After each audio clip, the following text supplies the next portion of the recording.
नया फिर दिन हुआ,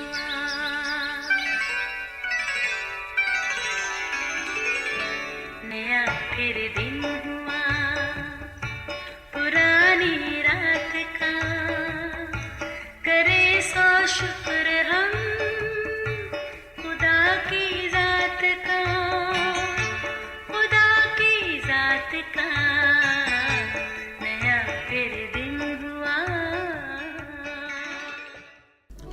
आज की आयत, बल्कि अगर तेरा दुश्मन भूखा हो उसे खाना खिला, अगर प्यासा हो तो उसे पानी पिला, क्योंकि ऐसा करने से तू उसके सर पर आग के अंगारों का ढेर लगाएगा। रोमियो 12 बाब 20वीं आयत। अजीज़ों, हमारी ज़िंदगी कुछ आसानियों और कुछ मुश्किलात का मजमुआ है।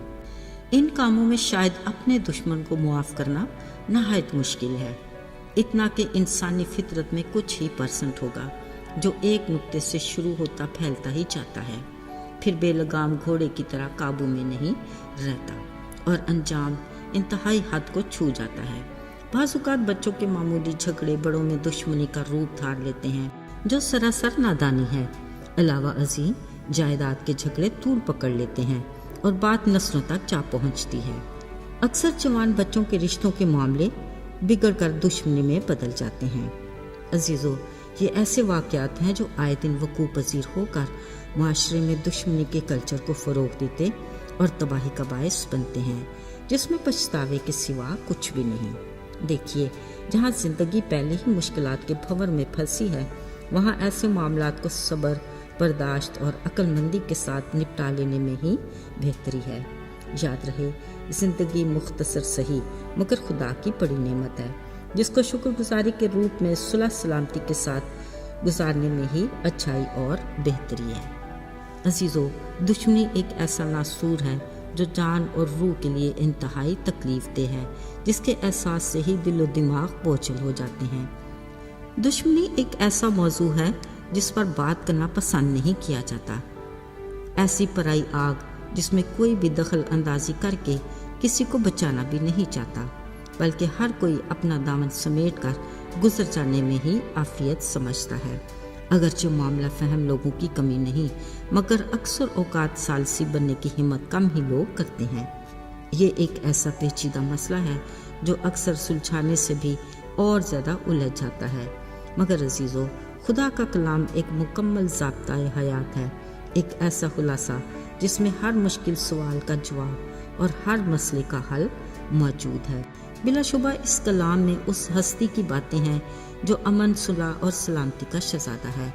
इस शहज़ादे ने अपने दुश्मन के साथ रवैये और सलूक की न सिर्फ तलकीन की, बल्कि ख़ुद इसका अमली नमूना भी पेश किया। दुनिया में हम गुनाहगारों के लिए अपनी जान के कुफारे को सलीबी सफ़र के दौरान उन्होंने अपने अज़ियत देने वालों के बारे में कहा, आए बाप, इनको मुआफ़ कर, क्योंकि ये नहीं जानते कि क्या करते हैं। उन्होंने अपनी तालीम के दौरान दुश्मन के बारे में सख्ती से तलकीन की कि अगर तेरा दुश्मन भूखा है उसे खाना खिला, अगर प्यासा है तो पानी पिला। ऐसा करने से तू उसके सर पर आग के अंगारों का ढेर लगाएगा। मतलब आपका दुश्मन के बारे में रवैया और सलूक उसको सोचने पर मजबूर करेगा कि आखिर इसकी वजह क्या है। इलावा अजीम उन्होंने बड़ी मानीखेज बातें और भी कहीं कि बदी से मगलूब ना हो, बल्कि अपने दुश्मन पर नेकी के ज़रिए गालिब आ। अजीज़ों, इस इलाही हस्ती यसू के प्यार की इंतहा देखिए। फरमाया, जो तुम्हें सताते हैं उसके लिए बरकत चाहो, लानत ना करो। ज़रा सोचिए, दुश्मन के बारे हमारे खुदावंद का हमारे लिए हुक्म है, पर बतौर मसीही हम कहाँ तक इस हुक्म की ताबेदारी कर रहे हैं। बिलाशुबा ये हमारे लिए भी इंतहाई मुश्किल है, मगर नामुमकिन नहीं, क्योंकि ये हमारे आसमानी बाप का फरमान है। बतौर मसीही इसकी ताबेदारी हमारा फ़र्ज़ है, जो ख़ुद अपने दिल में पूरी दुनिया के लिए मोहब्बत और अपने दुश्मनों के लिए मुआफ़ी का जज्बा रखता है। उनकी तालीम मोहब्बत और मुआफ़ी के गिर्द ही घूमती है। वो नहीं चाहता कि जिसको उसने अपनी सूरत और शबीहा बनाया उनमें से कोई भी हलाक हो। अगरचे गुनाह के बायस इंसानी फितरत में दुश्मन को मुआफ़ ना करने का और इंतकाम लेने का अंसर पूरी तासीर के साथ गालिब है, مگر اس نے اپنی جان کا کفارہ دے کر اپنے پاک لہو سے نہ صرف گناہ کی گندگی سے پاک کیا بلکہ ہمیں اپنی محبت سے ہم نے منفی اثرات کو بھی زائل کیا اور کہا اپنا انتقام نہ لو بلکہ غضب کو موقع دو۔ اس نے فرمایا انتقام لینا میرا کام ہے اور بدلہ میں ہی لوں گا۔ عزیزو، ہمارے خالق خدا آسمانی باپ کی محبت اپنے لوگوں کے لیے بے انتہا ہے، پر اگر ہم حقیقی طور پر اس کی محبت کو جان جائیں تو ہم اپنے سارے معاملات کو اس کی مرضی کے تابع کر دیں گے۔ مگر افسوس کہ ہم خدا کے کام کو تو اپنے ہاتھ میں لے لیتے ہیں، یوں اپنے دشمن سے خود انتقام لینے کی تدبیریں سوچتے ہیں جو سراسر کلام مقدس کے منافی اور اس کی مرضی کے خلاف ہے۔ یاد رہے، اس کے کلام پر احتیاط سے عمل نہ کرنے سے ہماری روحانی زندگی متاثر ہوتی ہے، بلکہ ہمارے ایمان کی کمزوری کا باعث بھی ہے جو ہمارے نیکی کے کام میں رکاوٹ ہے۔ عزیزو، بطور مسیحی ہمیں عملی مسیحی بننا ہے تاکہ ہم اپنی زندگی میں اس کی خوبیاں ظاہر کر کے اپنے باپ کے نام کو جلال دے سکیں۔